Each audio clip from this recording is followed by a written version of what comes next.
el horror es un sentimiento a partir de un hecho real. O sea, sucede algo en la calle, es un ser como, imagínate una pantera, la cabeza de una pantera, y una tragedia, la que tú quieras, y te horroriza. Ahí, pero es porque lo estás viendo.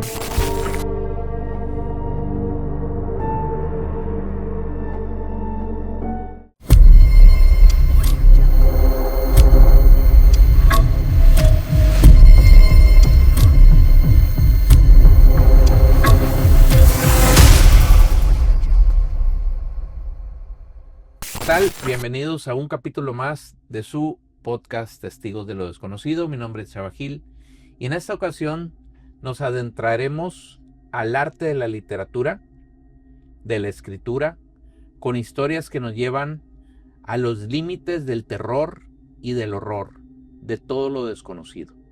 Para eso nos acompaña un gran autor de este tipo de cuentos y relatos, el cual nos va a contar y nos va a hablar de sus nuevos libros.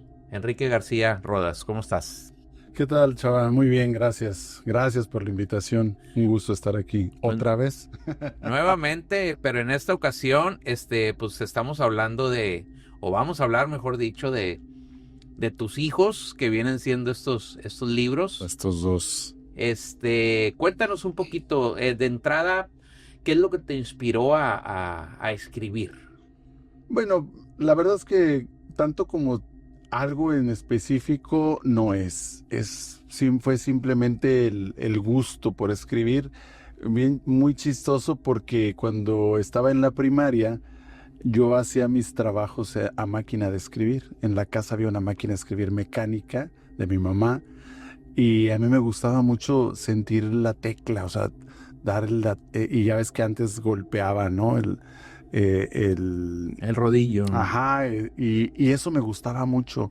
Y empecé a hacer mis tareas a máquina y así las entregaba.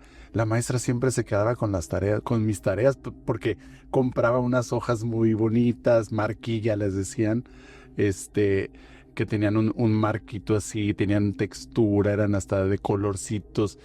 Y así las entregaba y la maestra siempre se quedaba con mis tareas. Escribía así con un dedo, ¿eh? No sabía en ese entonces con dos manos. Eso me gustaba mucho. Pero después, pues ya sabes, ¿no? Y ya en la secundaria me entraba lo poeta y a escribirle a las muchachas, no sé si te acuerdas los acrósticos mentados, ¿no? Sí, sí. Y me gustaba mucho, me daba mucho placer escribir. Leer también fue algo que nos inculcó mucho mi mamá. En la casa siempre hubo muchos libros y revistas y siempre la revista que queríamos nos la compraba, ¿no? Siempre había, entonces sí nos inculcó mucho la lectura y yo creo que también de ahí sale, ¿no? Como querer escribir, como empezar a querer hacer algo. Y ya en la etapa adulta me gustaba mucho leer, te acordarás de Germán Dehesa, un columnista del Reforma. Me fascinaba leerlo, me fascinaba porque escribía muy coloquial, pero a la vez temas muy profundos, políticos muchos. Así es. Y yo decía, ¿cómo le hace este cuate para escribir diario? Porque yo diario leía la columna y entonces me puse una meta porque dije, a ver, yo podría. Y me puse a escribir diario durante un mes, lo que yo decía que era una columna. La mandé a los periódicos, a los dos principales de aquí, no pasó nada, no me hablaron ni nada, a lo mejor no era muy buena, pero hice ese ejercicio. Y de ahí todo fue así como amateur, ¿no? Ya en la edad madura empecé a tomar cursos y talleres de literatura, de escritura, de ortografía, ya para darle más formalidad.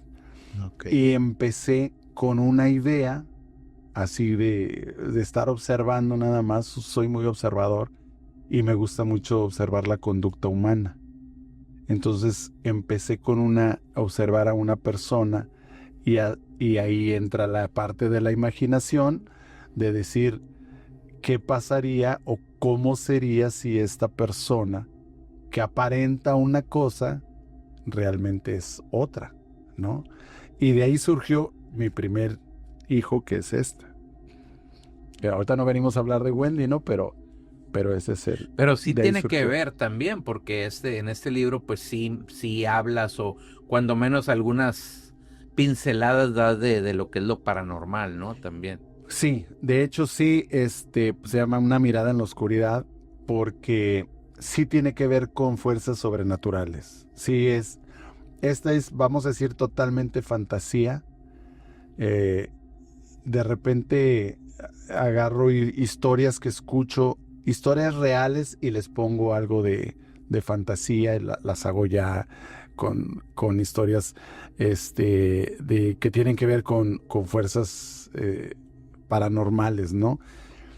Sin embargo, aquí en sí hay algunas cosas reales que ahí pues maquillé un poco, ¿no? Pero vamos a decir que esta es más fantasía. Ese sí Okay. Es una novela, ¿no? es una novela fantástica, sí. Okay.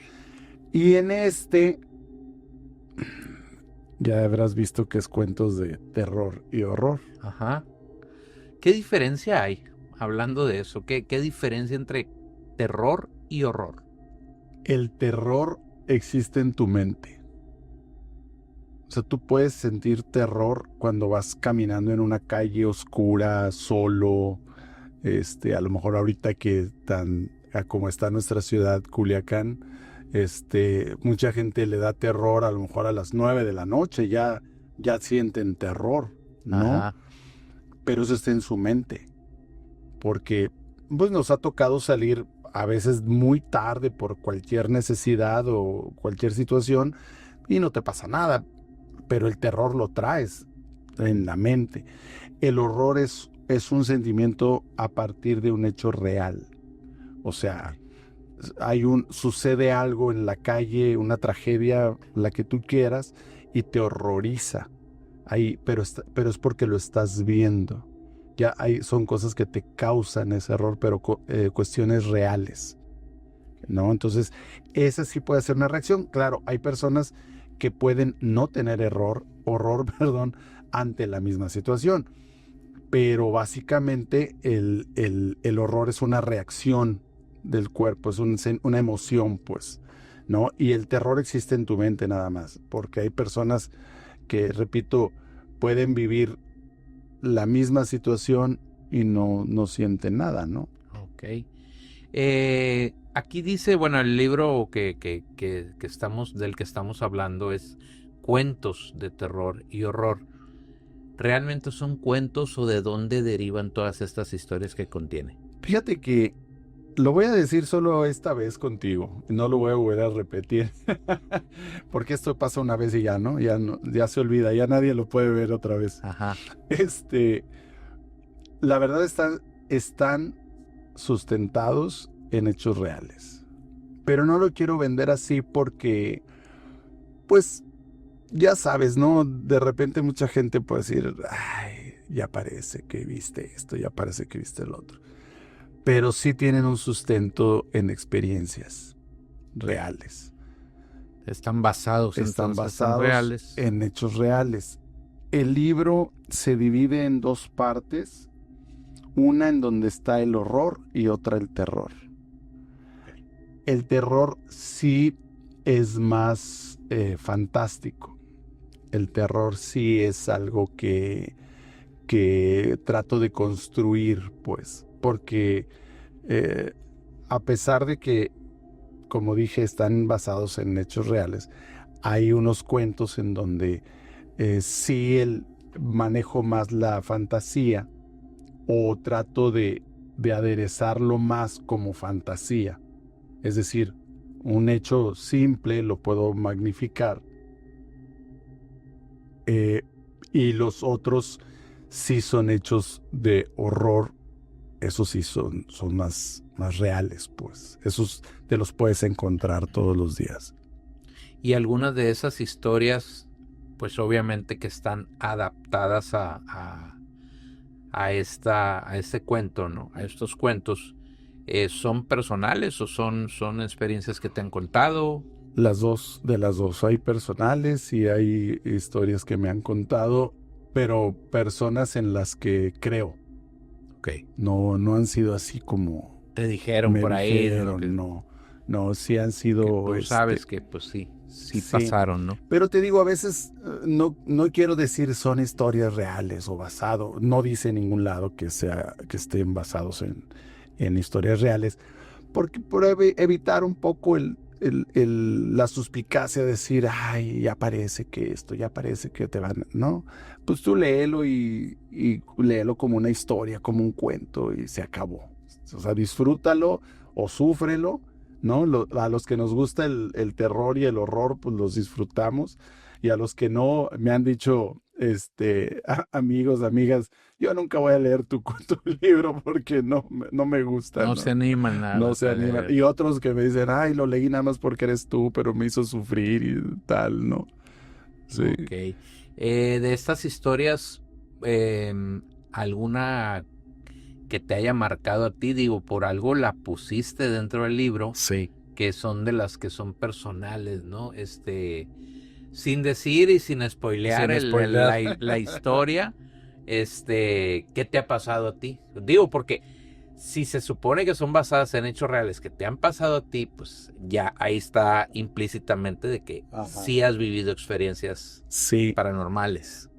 Bueno, mira, historias paranormales, hay un cuento que habla, es más, perdón, la verdad es que no me lo sé de memoria, pero este cuento se llama Onstrum. Este es un ser que evidentemente no es común. Este ser habita en el monte. Es un ser como, imagínate una pantera, la cabeza de una pantera con alas de murciélago. Y en la punta de las alas, en la parte de arriba, una garra. Y aparte, o sea, su cuerpo es así como de un ave, pero con garras de pantera. O sea, imagínate, más o menos como una pantera con alas de murciélago, más o menos así. Esta tiene esto sucede en los montes, en la sierra, en lugares en donde pues hay mucha soledad, hay poco tránsito humano, muy poco, pero se dice que es como un ser vengador, como que castiga a los malos, como que es un ser inteligente que castiga a los malos. Esta historia está basada en la persona que lo encontró cuando era un cachorrito, creyendo que era un gatito. Entonces, era un niño que lo recoge en el monte y de hecho lo recoge junto a una piedra que tiene la inscripción Onstrum y así le pone de nombre. Entonces se lo lleva a su casa. Su mamá, una mujer muy tierna, muy delicada, tiene otro hijo más chico, un bebé, pero viven bajo el yugo de un padre abusador, alcohólico, que los golpeaba y que le hacía la vida imposible a ella, además de que siempre dudaba que ella lo estaba engañando. Y con esta idea la golpeaba y a los niños también y tal. Y resulta que esa criatura que la tuvo con permiso de su mamá, pero escondida del papá, porque el papá era un monstruo, era el monstruo real de la historia. La cría, y cuando la mamá la vuelve a ver, ya es una criatura enorme. Porque cuando empezó a crecer, él la sacaba siempre a un campo que estaba cerca de su casa. Y un día se fue volando y ya no volvió. Digo, en ese rato. Pero él salía todas las tardes y esta criatura regresaba con él. Entonces, voy a spoilear tantito, porque resulta que en una ocasión ella, la mamá, se llama Claudia, sale a buscar a su hijo al campo, pero los dos están golpeados. O sea, tiene la cara golpeada, el niño está golpeado, y Onstrom los ve y algo pasa en él, o sea, como que empieza a darse cuenta de que están sufriendo por algo. Y pues ya dije al principio que es vengador, que protege a los buenos y ataca a los malos. Entonces, bueno, pues ya si quieren saber más, ahí está el libro. Ok, y esta historia, bueno, ya sabemos que no queremos hacer tanto hincapié en el sentido de que es real. Ajá. ¿De dónde viene? ¿Cómo nació en tu cabeza? Mira, me voy a regresar un poco porque te voy a comentar acerca del por qué escribí el libro. Uh-huh. Un amigo mutuo, Juan Manuel, él lo leyó y me reclamó. Me reclamó diciéndome que estaba muy crudo. Y que estaba muy crudo porque además era una crítica social. Y la verdad es que me dio mucho gusto su crítica porque evidentemente eso es una crítica social. En cada cuento lo que hago es, criticar al sistema. Porque todas esas situaciones, o la gran mayoría de las situaciones que se presentan, no la gran mayoría, todas, que se presentan en el libro, son situaciones del día a día, de la sociedad. Ahorita que volteé a ver el nombre, por ejemplo, hay una que se llama Dormir en la intemperie. Que por cierto, esa yo la viví de cerca, esa es mía, o sea, yo soy una de las personas de los protagonistas. De hecho, si alguien lo lee, ahí dentro dice interperie, o sea, está mal dicho, pues, pero la persona con la que hablé así lo mencionaba y así lo dejé. Ok. Esa es de horror, esa es muy cruda. Ahí no hay monstruos ni nada. Bueno, el monstruo puede ser la sociedad, pues, ¿no? Entonces, de hecho, me voy a ir más atrás. Se llama Calles de Lodo porque el planteamiento es que en una ciudad donde se supone que somos pensantes, que somos avanzados, que somos... que tenemos capacidad de ser empáticos, hay una franja de la sociedad que hemos dejado olvidada. Que el ritmo de la vida del sistema pues aplasta u olvida a esas personas, ¿no? Las olvida cada 6 años nada más, porque las olvida durante 6 años y luego se acuerda de ellas un proceso, y los otros 6 años se olvidan, ¿no? De hecho, eso también menciona en el prólogo. Entonces, esta parte de los cuentos de horror es parte de eso. Y, perdón, no me quiero perder. Se llama Calles de Lodo porque en una ciudad que supuestamente está urbanizada en todos los sentidos, no nada más en la urbanidad de la construcción, sino en la construcción que de la sociedad, el deber tal, ser de la sociedad, ¿no? Okay. Hay muchas calles que tienen lodo todavía. Sí. O sea, esas calles no les ha llegado la urbanización en ningún sentido, pues. Y ahí es donde me decía nuestro amigo Juan Manuel, me decía, es que eres muy duro, o sea, está muy fuerte porque me haces voltear a ver esa parte y es cruda. Sí, fíjate que a mí sí, ahorita que lo estás mencionando, sí se me hace muy interesante el hecho de que pues hay mucha literatura de terror, ¿no? De paranormal, de horror inclusive, ¿no? Y de otros tipos pero el utilizar toda esta forma o este estilo, vamos, la verdad nunca me había tocado a mí verlo desde ese punto de vista, ¿no? O sea, como una crítica social y sobre todo cruda, como lo es este tipo de cuentos, Sí, sí. se me hace muy interesante porque no lo había visto desde esa perspectiva, ¿no? O sea, digo, no me ha tocado leer nada que sea algo parecido, ¿no? Una crítica social, pero desde este rubro, ¿no? Ajá. Sí, aquí hay en la parte del terror, hay monstruos.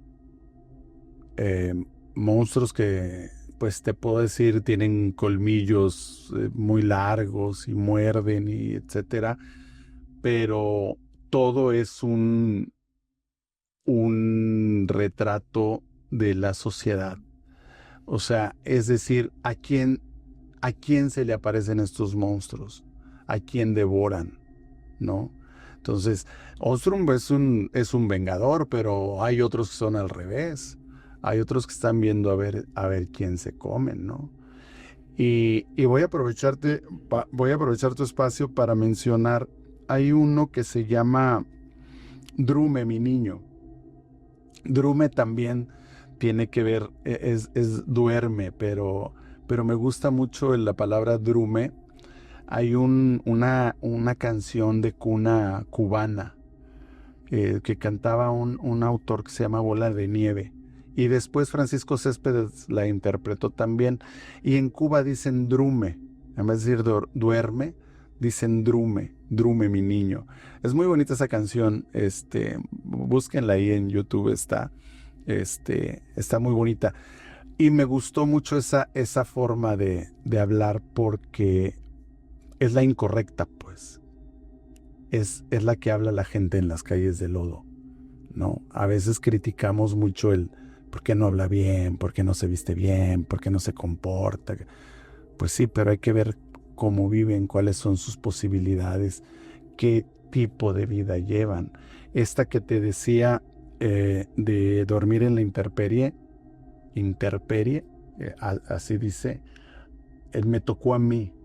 Yo conocí a la persona, te digo, yo soy uno de los protagonistas y la verdad es que es muy cruda, pues, es muy, muy fuerte y ahí sí es irse a meter a las calles de lodo y que ahorita Culiacán cada vez tiene menos, pero de pavimento, ¿no? O sea, sí son calles de pavimento, pero todavía siguen con lodo en muchos lados. Ok. Ahorita estabas hablando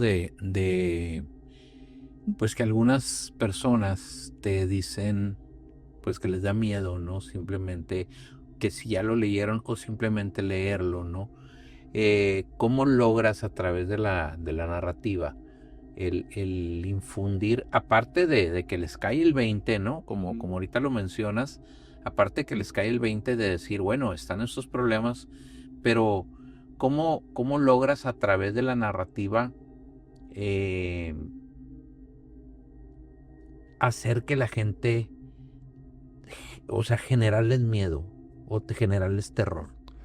Fíjate que es curioso porque es más fácil generar terror, miedo, como dicen los cómicos, incluso dicen eso, que hacer reír. Es más difícil hacer reír que generar. Porque en el terror hay elementos básicos constantes. La oscuridad, por ejemplo. La oscuridad es de entrada es parte del marco del terror. Los ruidos desconocidos. ¿Cuántas veces estás en tu casa o estás aquí, sabes que estás solo y oyes algo afuera y dices, estoy yo solo? O sea, ¿qué fue? A veces nos gana, por eso digo, el terror vive en tu mente, porque rara vez dices, ay, pues ha de haber sido algo que se cayó, o sea, no le das importancia. No, generalmente nos vamos a, ¿y por qué se cayó? ¿Y quién andará? O sea, la mente empieza a trabajar, pues. Entonces, no digo, ojalá que produzca, que yo les genere terror con el cuento, ¿no? Con los cuentos. Ojalá sería un éxito. Y lo que yo trato de hacer con esto es eh, yo soy muy descriptivo a la hora de escribir. Me lo han dicho maestros e incluso algunos lectores. Soy muy descriptivo, entonces trato de generar una atmósfera en la que te envuelva, pues que tú empieces a sentir que la madera está fría, que hay un cierto olor, por ejemplo, o sea, no sé. Logras meter al lector en el personaje, entonces. Sí, trato de hacerlo, trato de hacer que sientas la incomodidad del personaje, ¿no? Ok. Entonces, como dices, hay muchos recursos para influenciar. Es más fácil sugestionar, entonces. Sí, yo creo que sí. Okay. Yo creo que sí. Y de todas estas historias, vamos por partes, ¿no? De las de terror como tal, las que son las que están en nuestra mente, ¿no? ¿Cuál sientes tú que sea la más fuerte de tu libro? Mira, de hecho, yo mismo me he cuestionado y tuve mucho conflicto a la hora de decidir el nombre, porque Calles de Lodo, por lo que te acabo de explicar, me encantó. Porque todo se lleva a cabo en una ciudad. Todo pasa en una ciudad.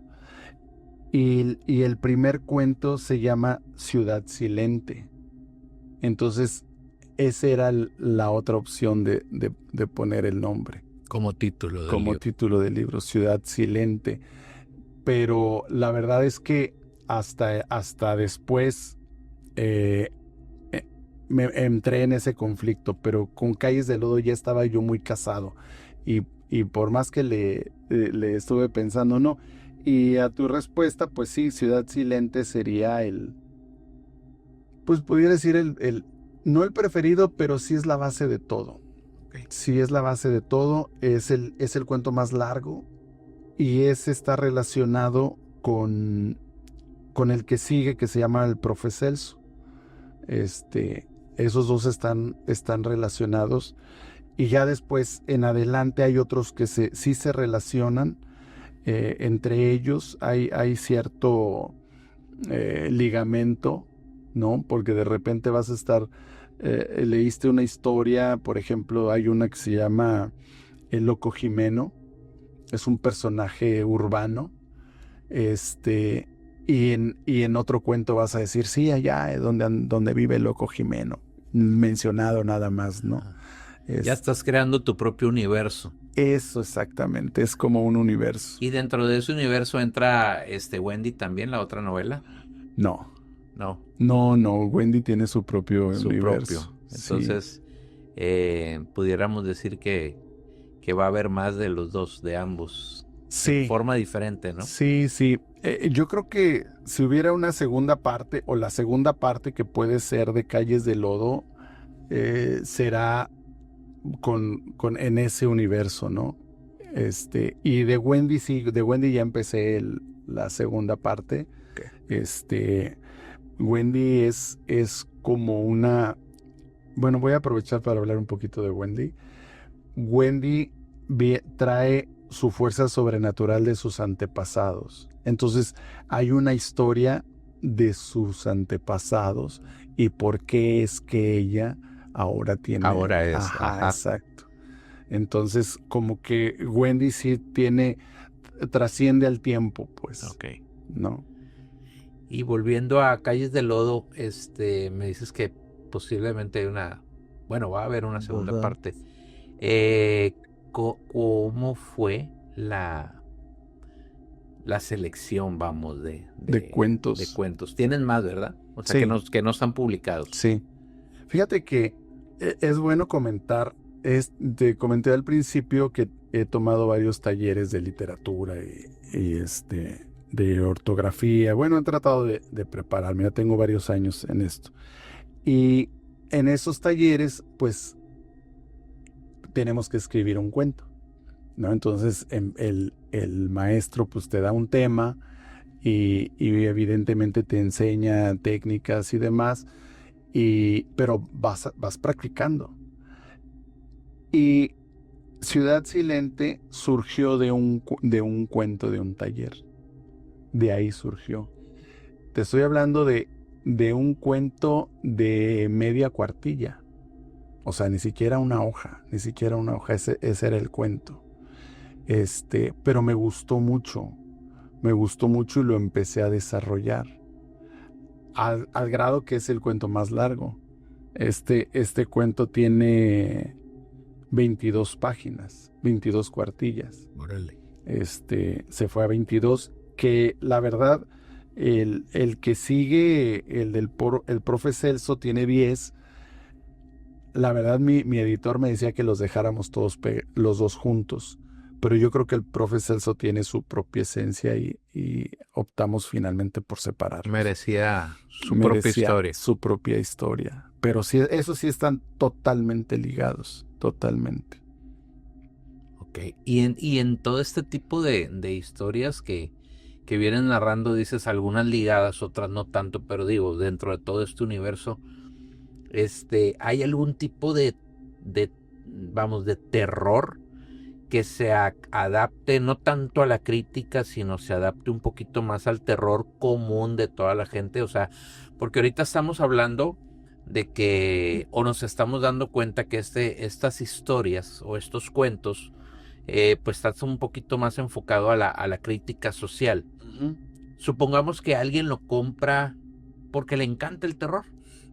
¿Hay alguna historia que esté profundamente ligada con este tipo de terror? Sí, de hecho, como te decía, la segunda parte de los cuentos son de terror. Esos sí son de terror. Ahí es donde aparecen los monstruos, ¿no? Aquí, por ejemplo, hay uno que se llama Licumbrae, Lupa Noctis, Onstrum, Atramentum, Noctifer, Cruentus, Lupa Noctis. O sea, son nombres en latín, ¿no? Pero todos son monstruos. Sí, de hecho te iba a preguntar de dónde salieron los nombres, ¿no? Sí. O sea, ¿de dónde los sacaste, ¿no? Sí, son todos me imagino que tienen su significado y que tienen que ver con la historia. Sí, ¿no? mira, por ejemplo, hay uno que, bueno, luego te digo, la verdad, pues es difícil decir que tengo uno preferido, ¿no? Pero sí de Noctifer Cruentus, Lupa Noctis, también surge en un taller, también. Y ese sí es terror fantástico, porque este monstruo está generado, ¿cómo te puedo decir para no spoilear? es producto de una alquimia que se da entre los pensamientos de una persona y la energía en el aire. Pues no sé cómo explicarlo, pero ¿te acuerdas de la transformación de... No se llama la transformación. ¿Cómo se llama el de Franz Kafka? La metamorfosis. La metamorfosis. ¿Te acuerdas de esa? Sí. Él despierta y ya es un bicho, ¿no? Ajá. Entonces, algo así sucede aquí. Ok. Pero es a partir de gatos. De gatos. Y ahí aparecen seres ya conocidos como los súcubos, ¿no? Que también tienen ahí su acción. No son los principales, pero sí tienen su participación. Ok. Muchas veces se dice que cuando pues estamos, sobre todo las personas que estamos inmersos en hablando y investigando, y en el caso tú pues escribiendo sobre este tipo de temas, pues como que nos acercamos un poquito más a la puerta del portal y pues puede ocurrir algo, ¿no? Estamos más expuestos, vamos. La pregunta es, ¿te pasó algo durante el proceso?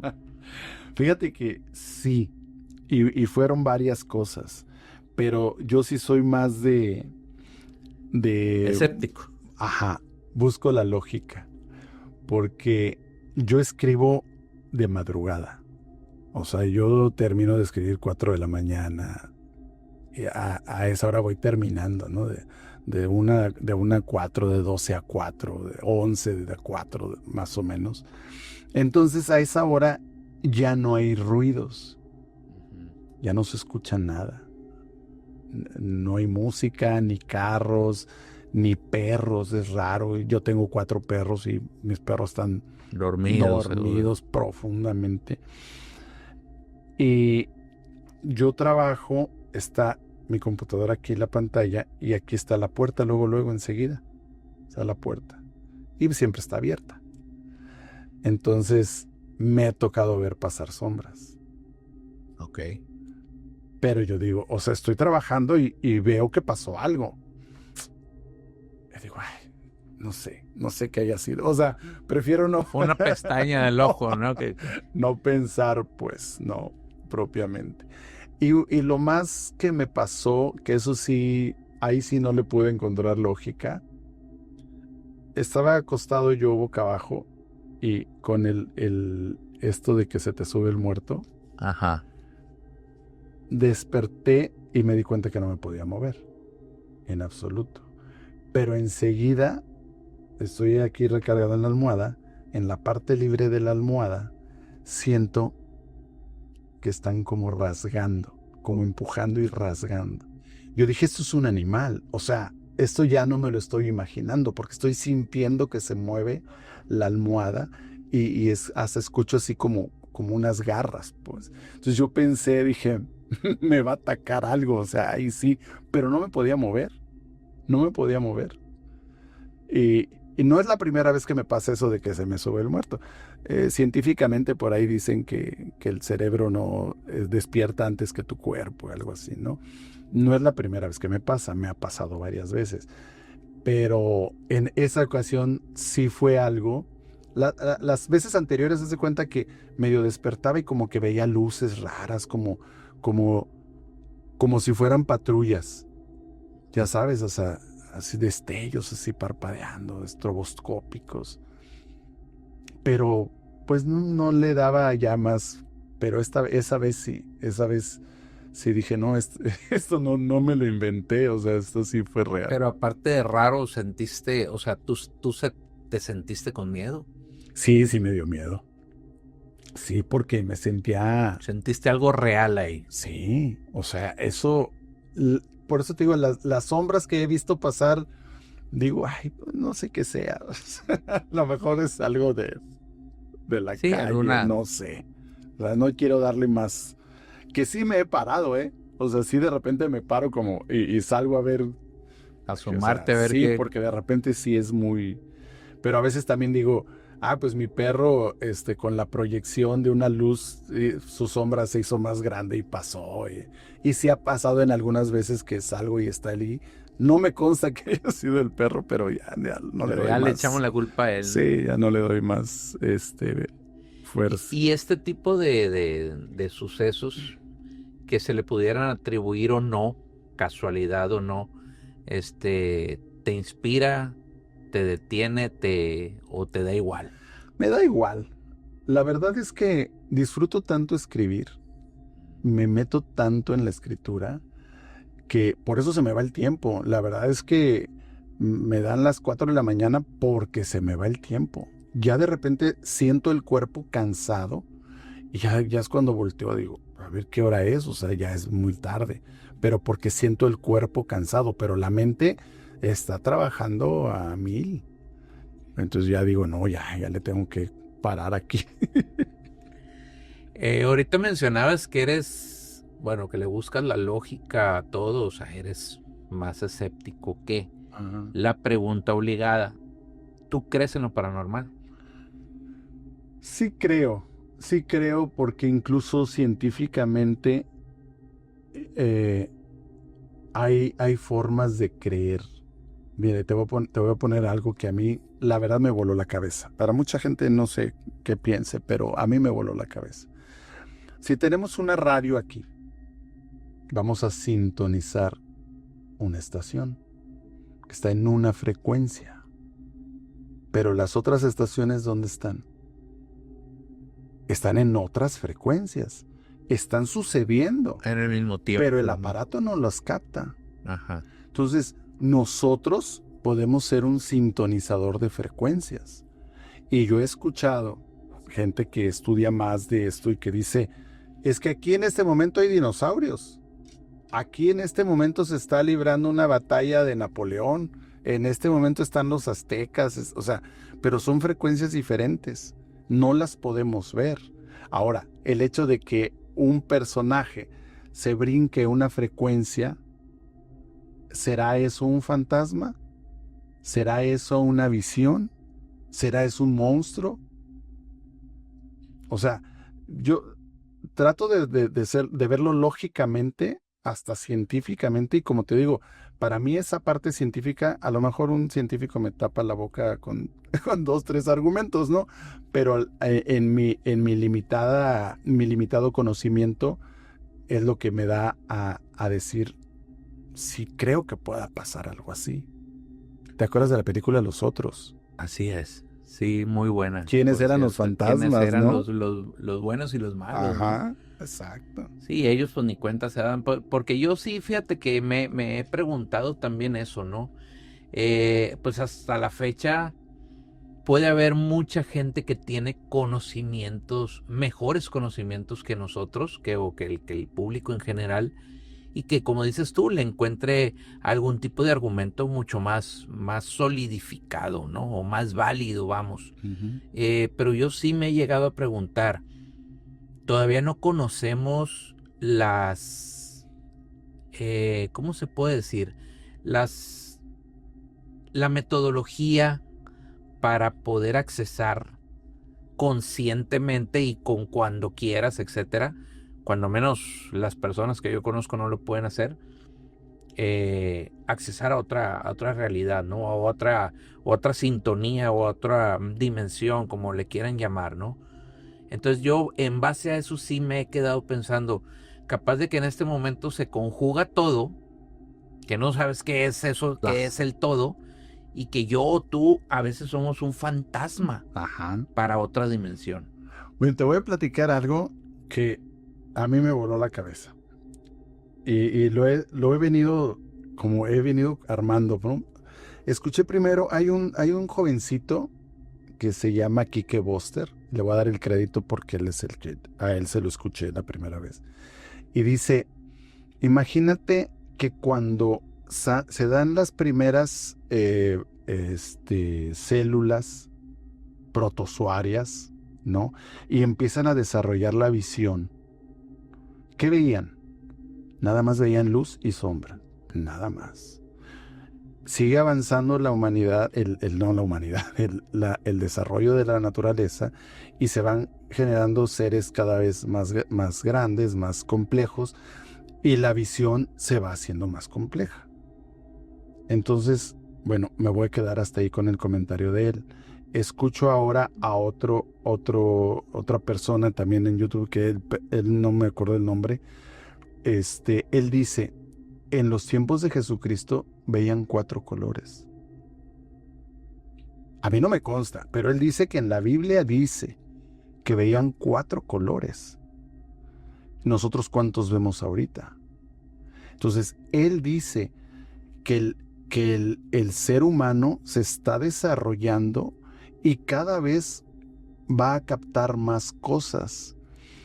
Y ahí te va este tema que a mí me parece extraordinario, porque él dice, si una persona es capaz, pone un ejemplo, dice, mira, un niño, imagínate un niño que le diga a su mamá, ahí está un monstruo, está un fantasma, mira lo que feo. Y dice la mamá, ahí no hay nada, ¿cómo crees? Estás imaginando cosas. Sí, míralo, está bien feo, mira, te está riendo. Ay, no, estás inventando cosas, no sé qué. Y lo lleva al doctor. A ver, es que está viendo, ¿qué ves? No, yo es que, mire, ahí está atrás de usted, ahí está. Imaginación, el amigo imaginario. No, pues es que tiene problemas psicológicos, psiquiátricos, de esta pastilla, se va a calmar. El niño deja de ver cosas. ¿Qué estamos haciendo?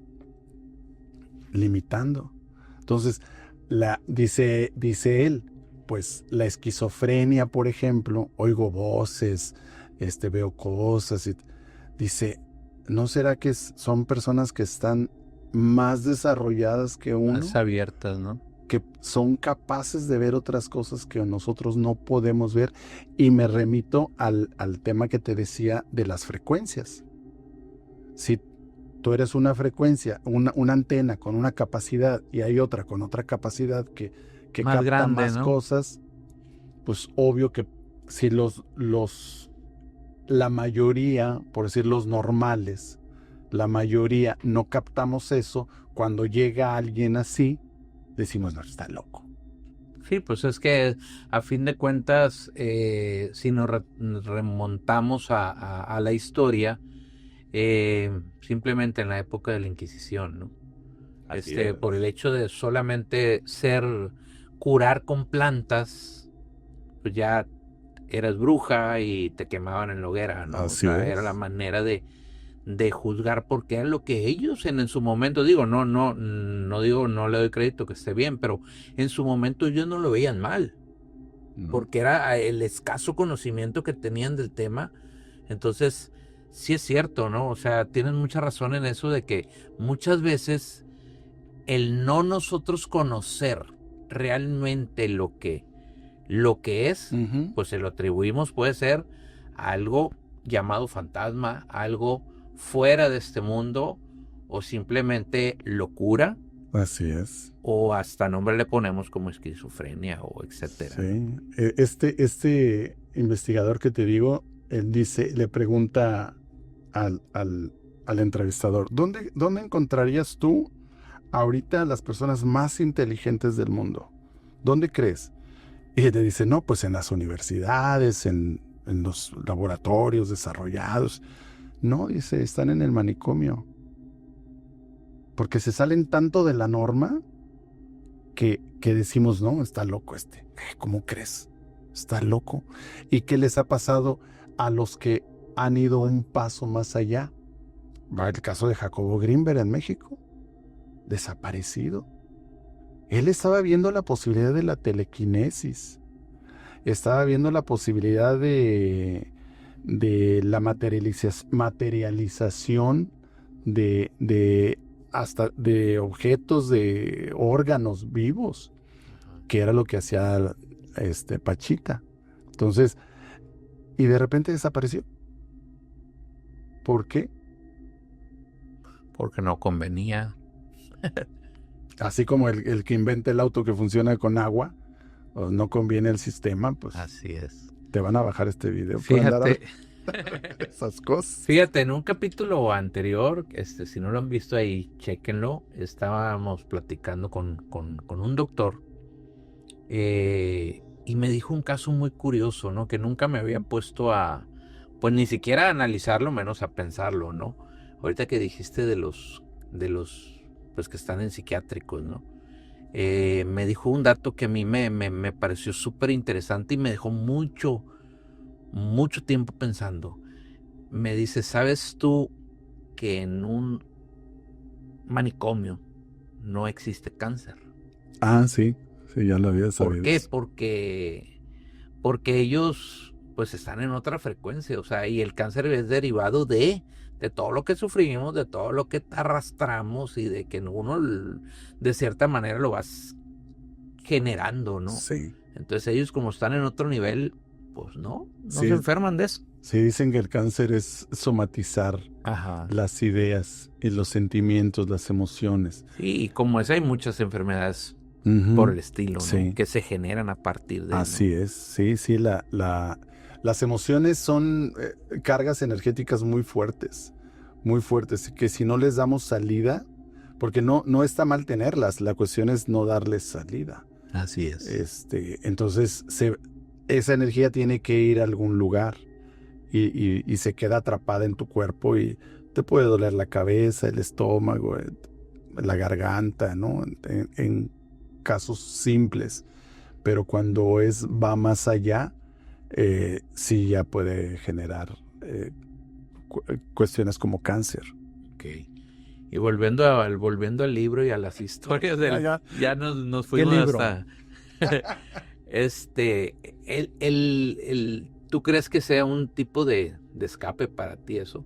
O sea, porque dices que te encanta o que te ha encantado, o sea, mucho de toda la vida escribir. Pues pudiera ser escape, pero es más bien para mí un gozo. Ok. Un gozo escribir.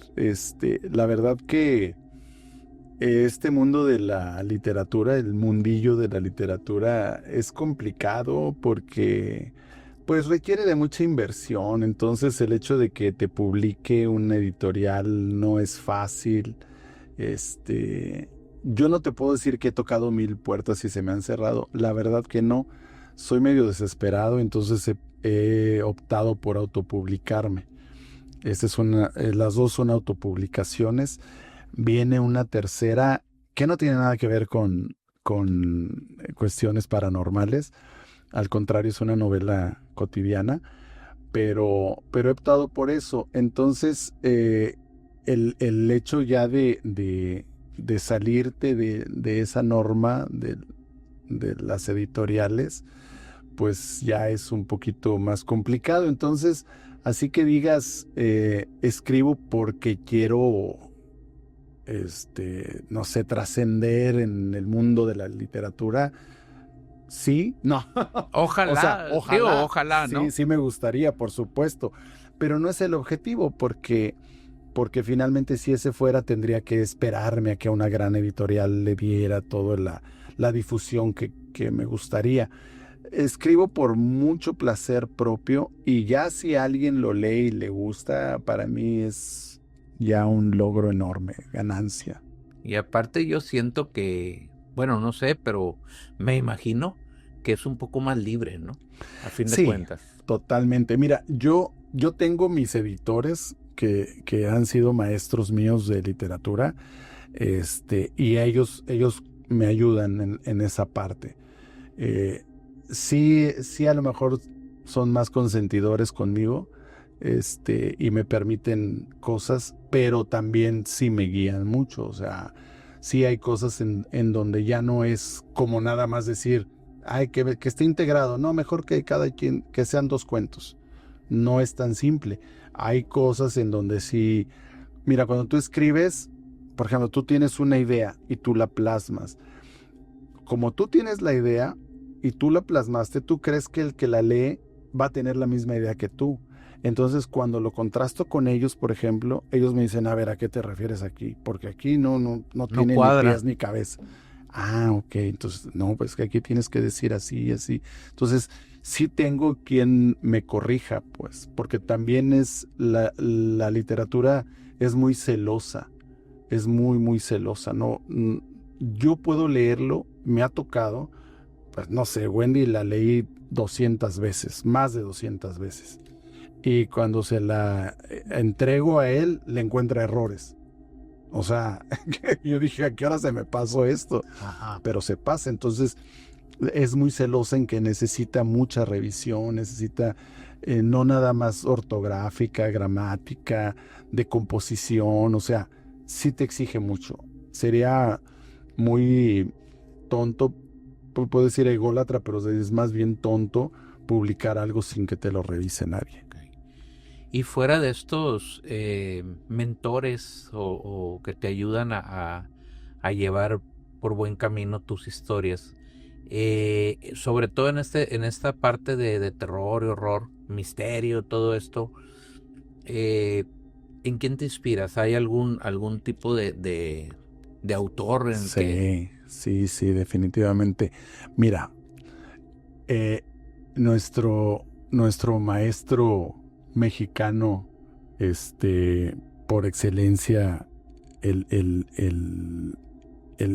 que ha escrito los cuentos de, de terror, para mi gusto, más profundos, Juan Rulfo. O sea, son historias que, por cierto, un cuento de estos, mi maestro me dijo, ¿te inspiraste en él, verdad? No le dije, pero Pero te de tanto sale. que lo has leído, pues... Sí, a lo mejor te sale la idea, ¿no? Ajá. Definitivamente Edgar Allan Poe y Lovecraft. Ok. Lovecraft es masters, Sí, o sea, es otro rollo. ajá. Yo te puedo mencionar así de entrada ellos tres, pero por ejemplo Gabriel García Márquez también maneja no, él no es de horror, digo, no es de terror, a lo mejor es más bien horror, pero el manejo que tiene él es magistral, digo, pues de casi nadie, ¿no? De Sí. estoy hablando. Pero en ellos me inspiro mucho, me gusta mucho leerlos. Me sorprendo cada vez que releo un cuento de ellos. Ok. Y en resumen, ya como tal, ¿qué nos puedes decir de Calles de Lodo? Es un libro, ok, ya vimos, de cuentos de terror, de horror, pero ¿de qué está compuesto? ¿Cuántos cuentos son? Etcétera, etcétera. Bueno, mira, son 11 cuentos, ya me Ajá. acordé, son 11 cuentos. De los 11, 4 son de terror y el resto 7 son de horror. Sin embargo, en los mismos de horror hay partes que son, que tienen también terror, ¿no? Está como mezclado. Como te dije, suceden en una ciudad, en la ciudad silente, y de ahí está inspirado todo. Todo sucede en la misma ciudad, todo sucede principalmente, te puedo decir, en la marginación. Casi todo, casi todos son personajes marginales. Curiosamente, el de Ciudad Silente a lo mejor no tanto, pero sí sucede como producto de, de un vacío social. Mm, Nuestra ciudad, Culiacán, está sufriendo consecuencias de, de algo que viene sucediendo durante muchos años. Lo que estamos viviendo ahorita es consecuencia de. Sí. No nos había tocado al ciudadano normal, regular, no nos había tocado sufrirlo, porque vamos a decir que todo estaba como ordenado, pero existía. Y perdón que lo diga, pero creo que mucho lo solapamos. Los mismos ciudadanos solapamos mucho durante muchos años lo que pasaba. Y ahorita que se salió de control, ya nos tocó y ya lo estamos sufriendo. Entonces, te pudiera decir que todo sucede en Culiacán, que la ciudad silente es como un reflejo de un Culiacán. No preciso, pero sí tiene algo de eso. No menciono lugares específicos ni nada, ¿no? Son calles de lodo nada más. No es cierto, sí menciono por ahí. Una última pregunta. De todos estos monstruos que dices tú que a fin de cuentas unos son experiencias propias, unos son que te han contado, pero Enrique García Rodas se ha topado en la vida real con uno de estos monstruos que vienen ahí. Se le ha, bueno, no puedo decir materializado, pero te lo has topado de frente. Sí. ¿En qué sentido o pudiéramos? Mira, los monstruos están con nosotros todos los días, en todos lados. Sí, creo que tenemos que aprender como sociedad a construir una autoestima y me voy a explicar por qué. Creo que como sociedad aceptamos muchas cosas que no debiéramos aceptar. Y ahí es donde surgen los monstruos. ¿El monstruo qué hace? El monstruo causa terror y a partir de ese terror controla a la gente. En todos los sentidos, en cualquier sentido. Entonces, así como te decía hace rato que nosotros estamos viviendo consecuencias de lo que permitimos durante muchos años, así eso sucede en todos los lugares, en las casas, en las oficinas, en la calle, en todos los lugares. Siempre hay monstruos que se aprovechan de los demás. Y la verdad que un monstruo, yo creo no puede no tener garras, puede no tener colmillos, puede no estar babeando sangre para causar terror y para controlar a la gente. Entonces, si abrimos los ojos un poco, vamos a encontrarlos en todas las esquinas, en todos lados. Y ellos van a existir mientras nosotros tengamos miedo o indiferencia, que es peor. Que es peor, ¿verdad? Sí. Y ya una pregunta, bueno, dije que era la última, pero... La última. ¿Qué tiene que no sea en latín? Pero te pregunto, ¿el monstruo que estamos viviendo aquí en la ciudad tiene nombre? Sí, Para por ti, supuesto. ¿cómo le pusieras? Ay, ¿cómo le pondría? Híjole, fíjate que me viene la idea rápido de que fuera... ¿O cómo lo describieras? Ajá, para allá voy. Creo que es un consumidor de miedo. Creo que nos está bebiendo nuestro miedo, porque lo produce. Es como, ¿te acuerdas de Monster Inc? Sí, sí. ¿No? O sea, van y asustan a los niños y con sus gritos es la energía. Es la energía, te están drenando, ¿no? Es lo mismo. Fíjate cómo nos tienen agobiados produciendo miedo. O sea, yo hace poco en una clase que tuve de psicología, estábamos viendo un tema que se llama los pensamientos automáticos. Y el maestro decía, el pensamiento automático está cargado de emoción negativa. Es cuando tú te dicen algo, un concepto, y respondes sin pensar, con miedo y muy, muy fuerte, pues, muy cargado de una emoción muy alta. Y creo que si te fijas ahorita, no quiero ser tan específico, pero mandan mensajes constantemente de miedo. La gente no quiere salir después de las 8 de la noche de su casa. O sea, si llegas a ir al cine y sales a las 10, la ciudad está muerta. Ya hay muchos restaurantes que cierran a las 6 de la tarde, a las 8 ya. Muchos que eran cenas y ahora dan desayunos. Sí. ¿Por qué? Porque la ciudad está paralizada por el miedo. Y creo que eso así sería ese monstruo. Ese monstruo gigante es un consumidor de miedo. Quieren y nos están controlando a partir del miedo. Creo que los ejercicios que han hecho de marchas, de concentraciones, me acuerdo que hicieron una de baile, creo, ahí enfrente de Catedral, con mi buen amigo Miguel Taniyama, que anda ahí enfrente de todo esto. Creo que eso es bueno porque es demostrar, es evitar el miedo, contrarrestar. Han criticado mucho que hagan que el béisbol la abra y que vaya la gente, pero yo creo que es que no podemos permitir que controlen la vida, pues. Es mi punto de vista, ¿no? Muchos obviamente no van a estar de acuerdo conmigo porque así lo han expresado, pero yo creo que tendríamos que buscar hacer nuestra vida normal, porque ese monstruo de eso se alimenta.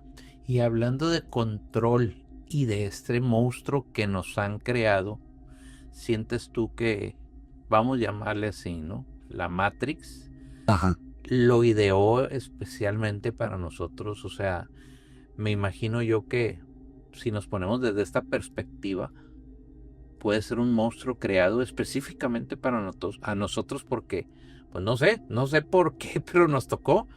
Pero como dices tú, es un constante consumidor de miedo y obviamente de drenar la energía, ¿no? Sí.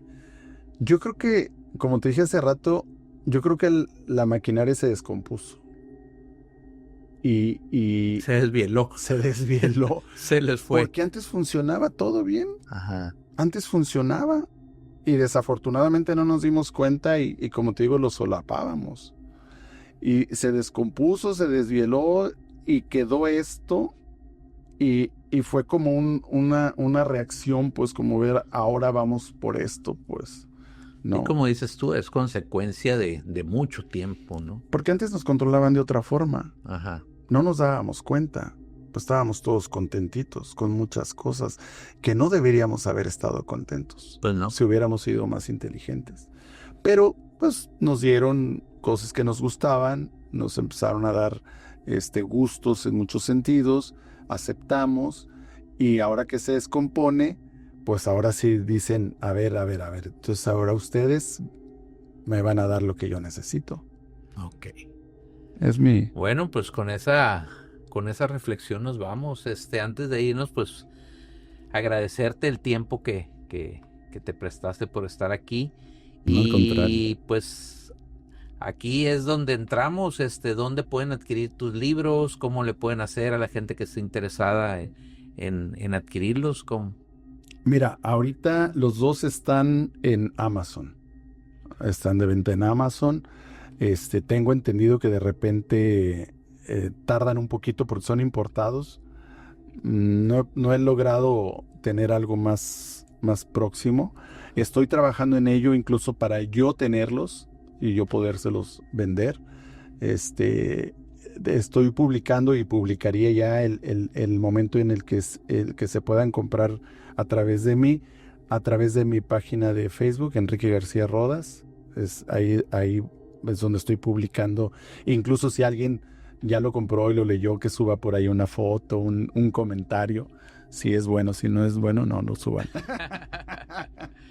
Pues amigos, ahí tienen ustedes. Coméntenos ahí en la cajita de comentarios qué les parecen este tipo de historias. Que por cierto, súper recomendados ambos libros. Son de diferentes temáticas, son diferentes cosas. Sin embargo, muy, muy recomendados. Por lo pronto los pueden encontrar en Amazon o en redes sociales de nuestro invitado. Sin más por el momento, muchísimas gracias por su atención. No se les olvide suscribirse, activar la campanita, compartir este video y nos vemos la próxima.